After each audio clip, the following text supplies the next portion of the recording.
Alors bonjour, aujourd'hui je vais vous faire un petit déballage de la montre Oukitel A28. Donc c'est mon partenaire Gearbest qui me l'a envoyé. Donc on va voir tout de suite ce que ça donne. Alors, on voit ici que c'est le modèle or, ils ont deux modèles, un argent, un or, classique. La boîte en elle-même est plutôt jolie, plutôt bien faite. Assez classique elle aussi, en comparaison, moi j'ai la LG G-Watch Air, en comparaison c'est un peu le même style de boîte. Donc maintenant voyons voir la montre en elle-même. Donc voilà la montre, plutôt jolie, on va la sortir. Hop, voilà. Donc c'est vrai que par rapport au fait que ce soit un constructeur chinois, je m'attendais à une smartwatch un peu plus, on va dire un peu moins jolie. Elle est vraiment, vraiment qualitative. Euh, l'écran, l'écran est bien. Le contour est tout en métal. Alors, je sais pas si on peut le voir, mais on a des petits défauts tout autour. Je crains que ça soit dû à un mauvais transport de la part du transporteur, je pense, une mauvaise conservation. Donc on peut voir elle est largement inspirée de la ZenWatch d'Asus. Hein, vraiment, là je peux pas vous le montrer, mais dans le test que je ferai, vous verrez, je mettrai les deux montres en comparaison et vraiment, ouais, vraiment elle est très très inspirée. Alors derrière, on retrouve ici le connecteur pour la charger. Et alors ici, selon le constructeur, c'est le capteur cardiaque et il serait le même que utilisé sur la Apple Watch. Donc ce serait un gage de qualité à voir dans les tests, à voir dans les faits. Sur le côté ici, on a le petit bouton de démarrage. Et enfin, alors je sais pas si vous voyez, mais juste ici, voilà, juste là, vous avez un petit haut-parleur. C'est très chinois, c'est-à-dire que j'ai vu que beaucoup de smartwatches chinoises ont un haut-parleur. Je trouve ça vraiment pas nécessaire sur une smartwatch, d'autant plus que si on en porte une, c'est justement pour éviter tout type de sonnerie et d'avoir juste des vibrations légères au niveau du poignet. Donc là, avoir un haut-parleur pour avoir du son en plus, je trouve ça vraiment, vraiment pas nécessaire en fait. Alors, enlevons le petit film. Alors, comme on peut le voir, il y a un film par-dessus pour protéger l'écran. Le mien n'est pas très bien posé. On a, voilà, juste là, vous voyez, il y a une petite bulle. Donc, sincèrement, je vais pas le garder. On va l'enlever tout de suite. Voilà. Donc, sans le film. Maintenant, petit démarrage. Voilà, comme on peut entendre un son magnifique. Voilà, c'est le genre de truc pas du tout nécessaire sur une smartwatch. Donc là, on a l'écran de la montre classique. Voilà, je crois pas qu'il y ait beaucoup de watch face différentes. Hein. Bien sûr, on n'est pas sur Android Wear, donc c'est un système propriétaire. Moi, ça me dérange pas plus que ça parce qu'avant, j'avais eu la Sony Smartwatch 2 qui n'était pas qui n'était pas encore à l'époque sur Android Wear puisque Android Wear n'existait pas à l'époque. Et ça me dérangeait pas plus que ça, c'était un peu comme un mini téléphone. Donc voilà, là on a les différentes icônes, comme on peut le voir, plusieurs choses. Alors on a des thèmes si on veut changer les thèmes. Moi j'aime bien celui-là particulièrement. On a une calculatrice.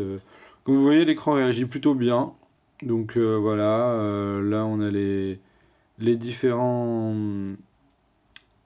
les différents settings, les différents paramètres. Alors tout de suite on va la mettre en français. Voilà, ça c'est mieux. Hein.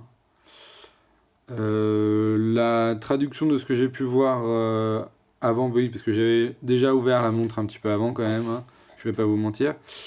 La traduction est plutôt bonne, sauf que le problème vient voyez, par exemple, enregistreur de son, bah, on a enregistreur 2. En fait, en français, il arrive que les, comment dire, que les, que les traductions sont un peu plus longues qu'en version anglaise ou chinoise ou quoi, et que du coup, ça dépasse de la montre. Voilà, vous voyez, l'écran réagit vraiment très très bien, il n'y a aucun souci à ce niveau-là, c'est fluide. Bon, là-dessus, rien à dire. Je la trouve un peu épaisse. Je la trouve un peu épaisse. Alors, on va voir au poignet ce que ça donne.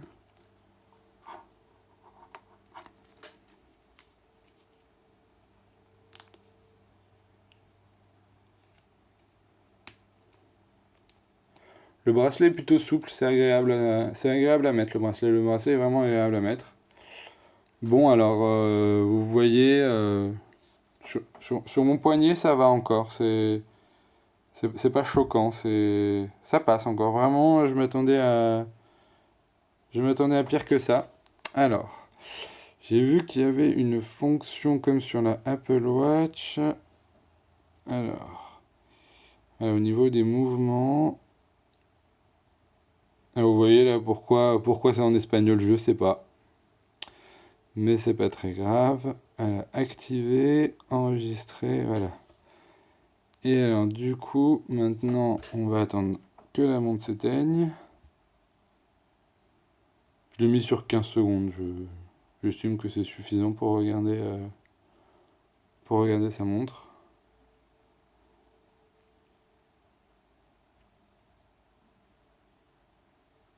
Voilà, donc comme sur l'Apple Watch, donc là, l'écran est éteint en permanence.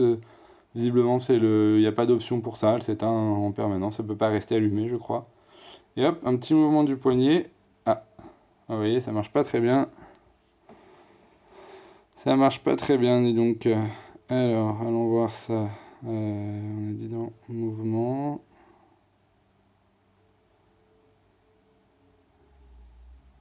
Écoutez, je vais tous les activer, on verra bien ce que ça donne. Je sais pas lequel il faut activer précisément. Vous voyez là par exemple, j'ai pas toute la traduction, ce qui est un peu dommage. Alors voilà, maintenant que tout est activé, voyons voir. Je vais attendre qu'elle s'éteigne.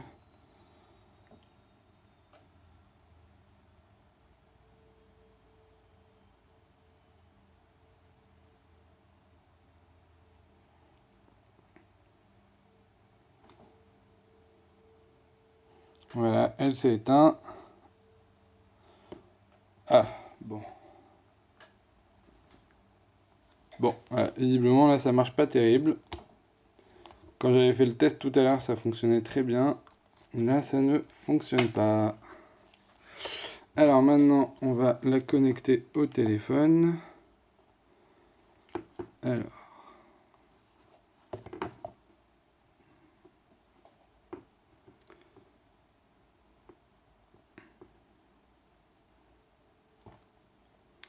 Alors vous voyez, le téléphone la reconnaît assez rapidement.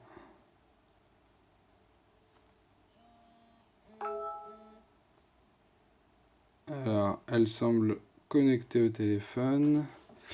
Alors, normalement, il y a une application qu'il faut télécharger. Alors, ah oui, je vous ai pas montré le contenu de la boîte. Dans le contenu de la boîte, on a le petit emplacement pour charger la montre. C'est plutôt joli, c'est plutôt bien fait. C'est vraiment pas mal. Le petit câble qui va avec. Bien sûr, pas de chargeur secteur, c'est à nous d'utiliser les chargeurs qu'on a chez nous. Mais bon, ça c'est classique dans les montres, même sur la LG, c'est le cas aussi. Alors, voyons voir dans le User Guide. Alors il faut télécharger.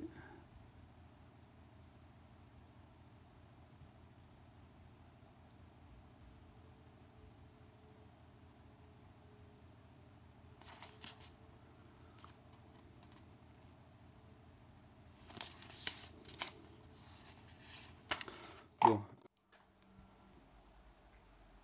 Alors voilà, je reviens vers vous. Donc j'ai eu un peu de mal à connecter la montre. En fait, il se trouve que l'application sur le Play Store pour Mediatek Smart Device, n'est pas la bonne, n'est pas la bonne version. Donc il faut aller la télécharger soi-même. Et alors en fait, ils sont assez intelligents pour l'avoir mis sur la montre. J'aurais dû lire le manuel, c'était marqué dessus. Vous voyez ici la petite icône là, hop, voilà, on a un QR code, on le flash et ça nous amène sur un site internet de Mediatek, nous permettant dans ces cas-là effectivement de télécharger la bonne application. Donc l'appli en elle-même est pas, voilà, des applis, j'ai envie de dire, classiques. Elle a rien de particulier, elle permet de choisir les notifications, ça c'est pratique, savoir quelle, quelle application dont on veut avoir les notifications. On peut changer le nom de la montre, ça c'est pas, voilà. Bah, voilà, rien de particulier. Alors, maintenant une fois que c'est connecté, vous allez pouvoir voir que bah, maintenant on a accès un peu à tout. Bah, trouver son téléphone, ce qui est pas mal. Vous voyez, le téléphone sonne, vibre, c'est bien. Notification à distance, donc c'est les notifications, là j'en ai pas sur le téléphone. La messagerie, voilà, on peut avoir accès à tous ces messages. Bon, voilà, c'est un message, rien de particulier. Alors, voyons voir comment on y répond. On peut y répondre avec des modèles, j'imagine, qu'en fouillant un peu, on peut... voilà, donc comme je vous ai dit, ça marchait très bien déjà. Le calendrier, savoir ce qu'on a à faire. J'imagine que ça doit être marqué un peu plus en détail. Moi, j'ai pas grand-chose de mes calendriers. C'est un peu tout, là j'ai fait un peu le tour. Donc, alors, ça c'est un petit peu gênant, c'est-à-dire qu'il faut activer soi-même l'option pour calculer son nombre de pas. Ce qui est un petit peu dommageable parce que ça veut dire qu'en gros, vous sortez de chez vous, vous devez activer l'option pour que ça compte les pas et pas en permanence. Donc je crois que et voilà, il y a les objectifs, enfin, faut renseigner sa taille, faut renseigner son poids.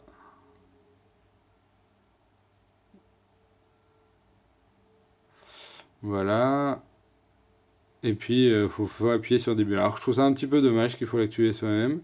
Rappel sédentaire, c'est encore un truc à la Apple, c'est-à-dire que la montre vous dit attention, vous n'avez pas assez bougé, il faut faire quelques pas.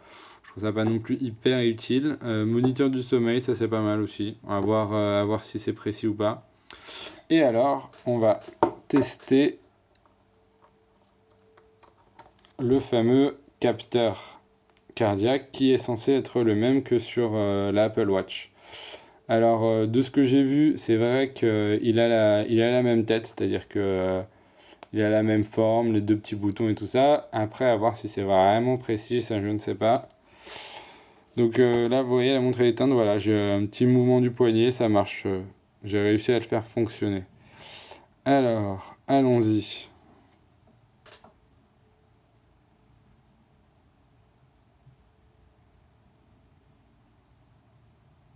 « 92 battements par minute. » Ça doit être à peu près ça, parce que j'ai le cœur qui bat assez vite. Donc on en fait un deuxième, voir si ça fonctionne bien.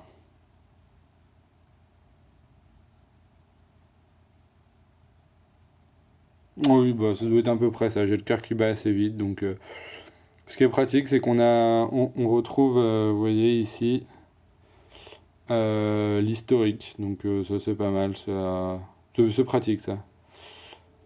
Donc, voilà, un petit bouton. Voilà. Par contre, tout est marqué en anglais je viens de voir ça sur. C'est marqué en anglais, vous voyez, Monday, 17 août. C'est un petit peu dommage. Ça pourrait être en français.